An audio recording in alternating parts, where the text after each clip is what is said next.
Now, I am absolutely convinced that the main source of hatred in the world is religion and organized religion. Absolutely convinced of it. And I think it should be religion treated with ridicule and hatred and contempt. And I claim that right. So when I say, as the subtitle of my book, that I think religion poisons everything, I'm not just doing what publishers like and coming up with a provocative subtitle. I mean to say it infects us in our most basic integrity. It says we can't be moral without Big Brother, without a totalitarian permission. It means we can't be good to one another. It means we can't think without this. We must be afraid. We must also be forced to love someone who we fear. The essence of sadomasochism, the essence of abjection, the essence of the master-slave relationship, and that knows that death is coming and can't wait to bring it on. I say this is evil, and though I do some nights stay home, I enjoy more the nights when I go out and fight against this ultimate wickedness and ultimate stupidity. Your view would be the same as mine, that child sacrifice is reprehensible, would it not? Did Abraham think child sacrifice was an okay idea? He obeyed God and God intervened. The ultimate question is, does God think child sacrifice, since he sent his own son to be the ultimate sacrifice? Well, he appears to be in favor of it. He does appear to be in favor of it, but in context. You and I agreed that we were not.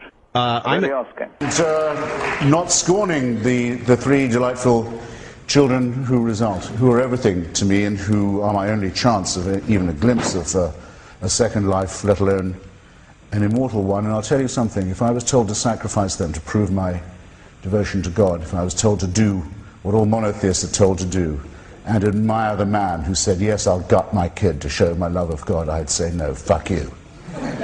What about Fräulein Freisel in Austria, whose father, unwilling to get out of the way, kept her in a dungeon where she didn't see daylight for 24 years, and came down most nights to rape and to sodomize her, often in front of the children who were the victims of the previous attacks and offenses. Imagine how she must have begged him. Imagine how she must have pleaded. Imagine for how long. Imagine how she must have prayed every day, how she must have beseeched heaven. Imagine, for 24 years, and no answer at all. Nothing. Nothing. Now, you say that's all right that she went through that, because she'll get a better deal in another life? Are you, I have to ask you, if you can be morally or ethically serious and postulate such a question? No, that had to happen, and heaven did watch it with indifference, because it knows that that score will later on be settled. So it was well worth her going through it. She'll have a better time next time. I don't see how you can look anyone in the face, or live with yourself, and say anything so hideously, wickedly immoral as that, or even imply it. There, that's my answer.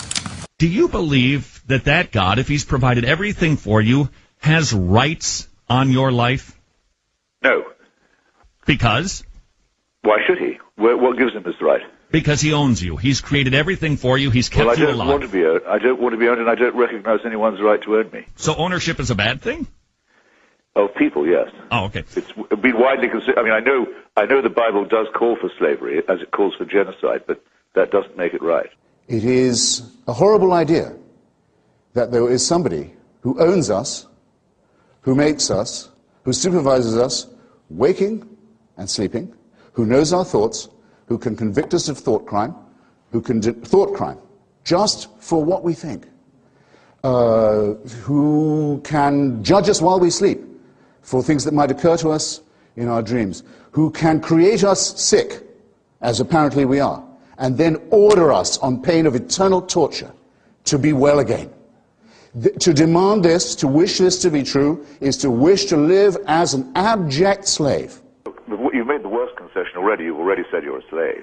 So, well, absolutely. After that, mere obedience to orders is a small offense. I readily admit that I'm a slave. I'm a slave of the Lord Jesus Christ. I'm glad of your chains.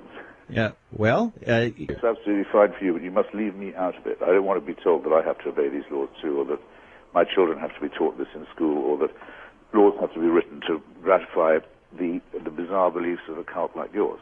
Well, but... That's the thing I would need you to understand. You're quite Sure. happy to believe this. Why can't you keep it to yourself? Why can't you keep your atheism to yourself? Because the religious won't allow me to. Because every time I open the paper, there's another instance of theocratic encroachment on free society, which I won't put up with which I will not put. Well, so that's clear. What about the most important minority in the history of the world? Those who have never believed in God, those who believe that an ethical life is possible without religion. We have to be insulted and outraged every day by what we see and what we read. By slaughter and murder. Slaughter and murder and barbarism and insult and superstitious nonsense. We do not reply in kind. We don't say, we'll go and kill you if you go on insulting us like this. Do we get no credit for saying this? When has anyone ever said, what's it like to be insulted as someone who thinks that civilization's a real thing? Why is it always interfaith? Why is it always interdenominational? Why can't we say that all of these cults are equal and equivalent glimpses of the untrue? I think it will one day be admitted with shame that it might have been in error to say that AIDS is bad as a disease, very bad, but not quite as bad as condoms are bad, or not as immoral in the same way. I say it in the presence of His grace, and I say it to His face. The preachings of His church are responsible for the death and suffering and misery of millions of His brother and sister Africans, and He should apologize for it. He should show some shame. There's another immoral injunction. Go love your own enemies. Don't be loving mine. My enemies are the theocratic fascists. I don't love them. I want to destroy them. For condemning my friend Stephen Fry for his nature.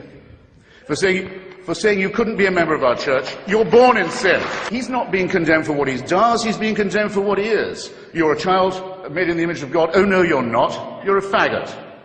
And you can't join your church and you can't go to heaven. This is disgraceful. It's inhuman. It's obscene, and it comes from a clutch of hysterical, sinister virgins who've already betrayed their charge in the children of their own church. If you want to get good people to do wicked things, you need religion. What do I mean by that? I mean to say that who, when they see a newborn baby arriving in their life, if anyone's ever thought, even myself, well, maybe there is something to this. Look at the perfection of this little bundle. But they said, I tell you what, though, before we go any further, we need to get a sharp knife or a stone from somewhere and start hacking away at the genitalia of this little bundle. Because if we don't, we won't be doing God's will. Now, no moral person would do such a thing unless they thought it was divinely warranted. Christopher, I've got to call you down on referring to circumcision as genital mutilation.